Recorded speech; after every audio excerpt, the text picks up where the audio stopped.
we'll talk about spiritualism and what it is to be spiritual in today's society. Over to you, Eileen. Thank you. What a lovely welcome. What it means to be spiritual in today's society, that's a really very all-encompassing question, isn't it?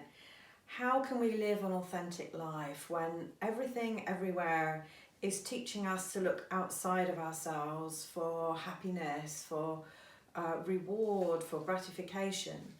So the most important thing for me about being a spiritualist is that it's taught me about myself, about who I am. I'm not some totality of this physical body. I'm much more. The spirit within me is eternal. The power within me is ageless and deathless. And so when you come to realise that you are limitless, by measure of how much you align yourself with the power of your own infinite being, then your perception of the world begins to change. You may have the same problems that you had yesterday or the day before or the month before, but how you perceive life, how you perceive those problems changes because you've changed. I believe something that's really important is that if you want to use a label of spiritualist or spiritualism, it really for me means being more spiritually aware. And that doesn't mean we separate our material life from our spiritual life. Essentially what it means is we live an authentic life. A life where everything we do should come from a deep connection with our authentic self. It doesn't mean we've got to be perfect.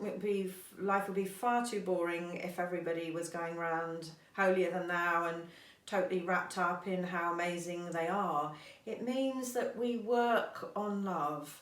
So rather than perfecting ourselves, we perfect the love within us. I think that's a much easier thing to do than making ourselves feel frustrated because we've failed ourselves or we don't think we've been perfect enough.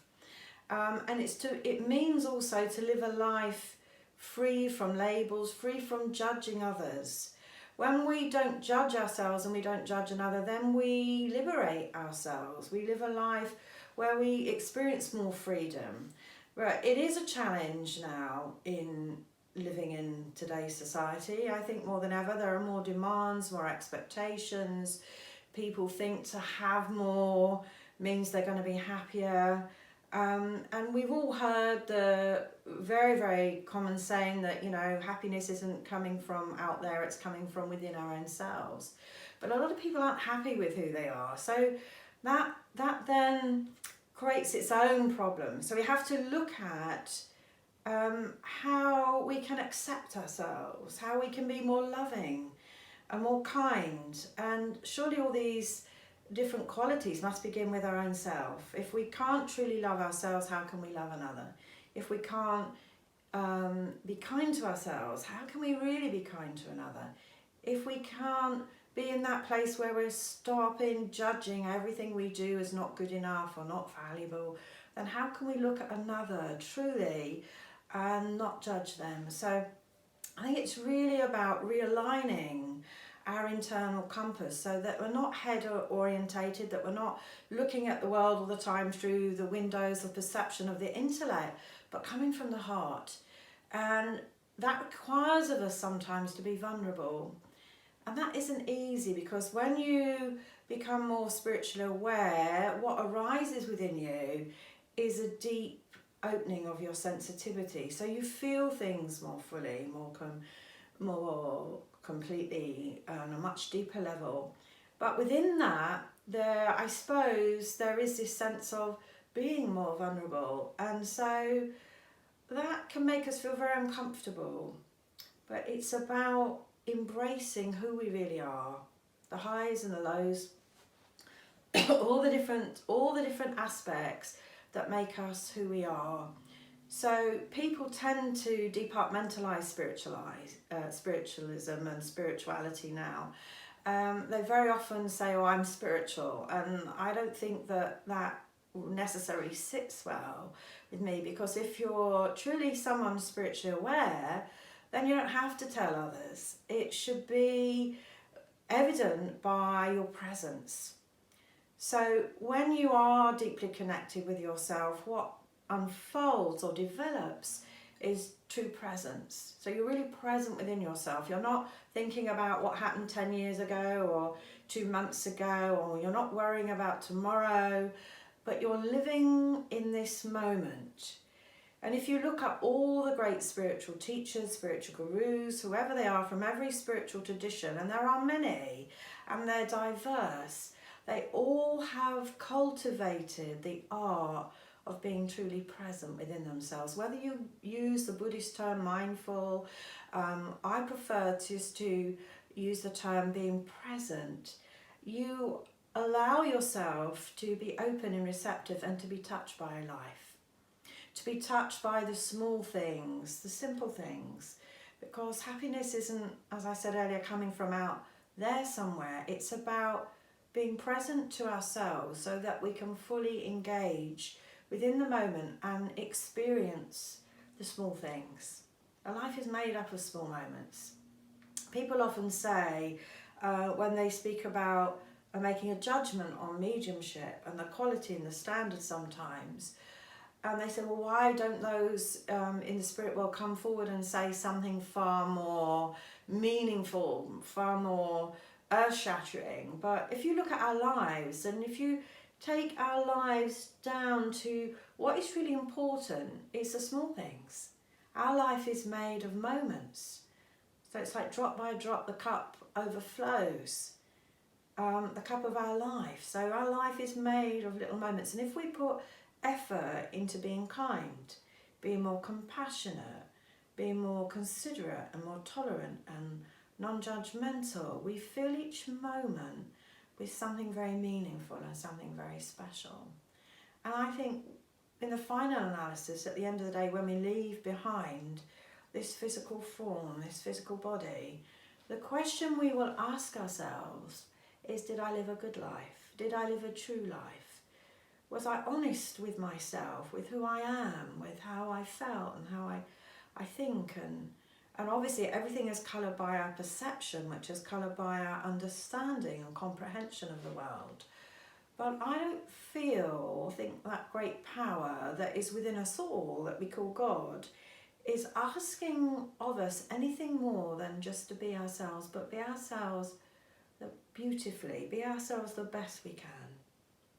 So it's really about looking at who we are, allowing ourselves space in our lives just to sit, to contemplate, to meditate, to use the spiritualist term sitting in the power, which is where we allow ourselves to become one with all life, to feel the love within us reaching out as part of all things, both seen and unseen. And within that experience, inviting the spirit world just to be present here, because they are. You see, a lot of people go around us thinking the spirit world is separate from this reality. And to a degree, that's true, because we can't experience it if we look for this other reality with our 5 senses. But if we awaken the power of our own spirit, we can perceive eternity, we can perceive this other reality, but it happens very gently and very subtly. It's a very soft, gradual experience, and it happens first as a gentle impression.